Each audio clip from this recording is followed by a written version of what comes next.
Why can microfluidic droplets keep unstable biological molecules alive far longer than in bulk solution? Let's explore the physics and chemistry behind this remarkable phenomenon. On the left, a tiny microfluidic droplet. On the right, bulk solution. Inside both are fragile biomolecules like RNA or proteins. In the droplet, these molecules can survive 10 to 1,000 times longer. Why?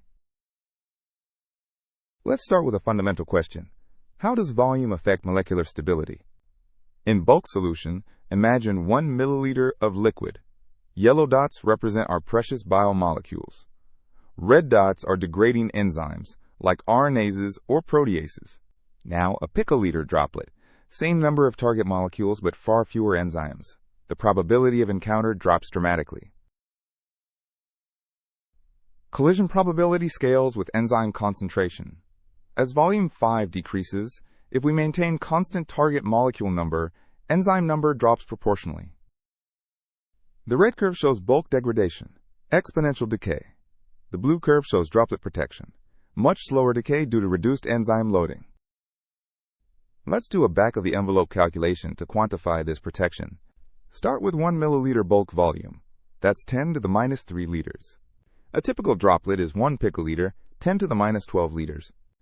The volume ratio is 1 billion. That's a phenomenal reduction. Assume contaminating enzyme concentration of 1 nanomolar in bulk. In 1 milliliter, that's 600 million enzyme molecules. In 1 picoliter droplet, we expect less than 1 enzyme molecule on average. Stochastic protection. With sub-single enzyme occupancy, most droplets contain 0 enzymes. Only a fraction are contaminated. This is digital protection through Poisson statistics. With lambda equals 0.6, 55% of droplets have 0 enzymes, protected by statistics. Beyond dilution, the droplet interface itself provides active protection. How? Droplets are stabilized by surfactant molecules at the oil-water interface.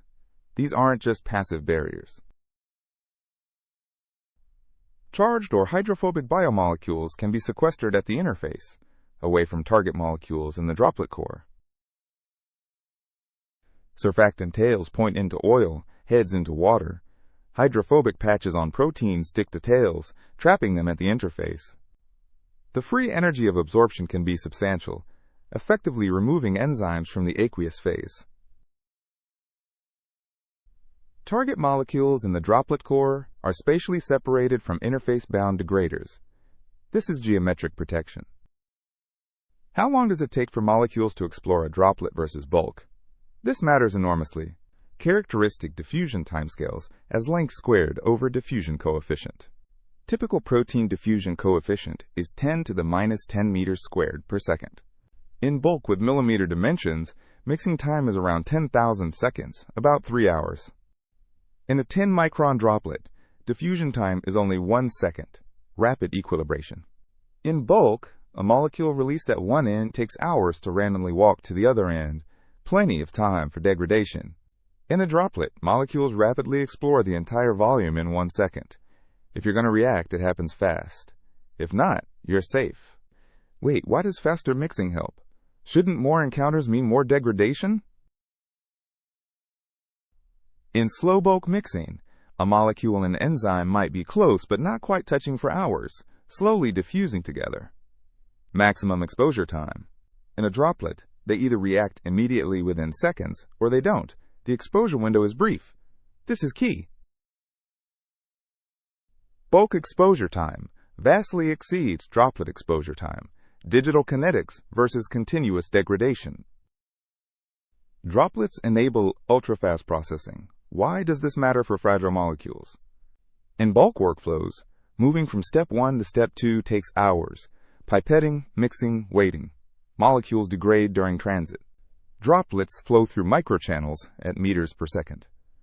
Processing steps separated by milliseconds to seconds, not hours. Red curve shows bulk degradation over time. Blue curve shows droplet. Molecules stay intact until measurement at 80 seconds, then rapid processing captures them before decay. The key inequality, processing time, must be less than degradation half-life. Droplets make this possible. Let's consider a concrete example, messenger RNA stability. This represents an mRNA molecule, a long, single-stranded RNA encoding protein information. RNA's enzymes cleave RNA at specific sites. Just one cut and the message is destroyed. In typical bulk solutions with trace RNase contamination, mRNA half-life is about 1 minute, impossibly short for most assays. In droplets with the same initial contamination level, half-life extends to 1 hour, 60-fold improvement. Blue bars show initial RNA in each droplet. Red shows remaining after 1 hour. Most droplets retain full integrity due to zero or low enzyme count. We can actively engineer surfactants to enhance protection. How? Standard biocompatible surfactants like fluorinated oils with Krytox surfactants work well for basic stability. Add protein-repellent groups like polyethylene glycol to surfactant heads. They create a brush layer that sterically blocks enzyme adsorption. Or add charged groups to create electrostatic repulsion against similarly charged enzymes. Zwitterionic surfactants are particularly effective. Total protection is a function of steric hindrance, electrostatic repulsion, and hydration layer formation. We can tune all three. The surface area to volume ratio is crucial. Let's calculate its impact.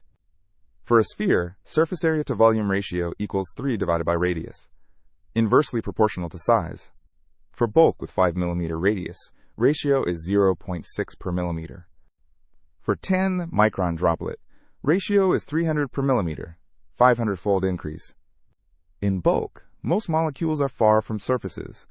Surface effects are negligible for the population. In droplets, all molecules are within nanometers to microns of the interface. Surface chemistry dominates behavior. Average distance to surface equals volume over surface area, which is radius over 3. In a 10-micron droplet, that's only 3 microns. Wait, is having more surface area always beneficial? What are the trade-offs? High surface area is good when we want to sequester bad actors like enzymes at the interface, keeping them away from cargo. But high surface area is bad if our precious target molecules also stick to the interface. We lose them to the surface, reducing effective concentration. The solution is selective surface chemistry. Design interfaces that repel targets but attract degraders, or vice versa, depending on application. Droplets also provide temporal protection by controlling when molecules meet. This is powerful. Start with 2 droplet populations. One contains target RNA.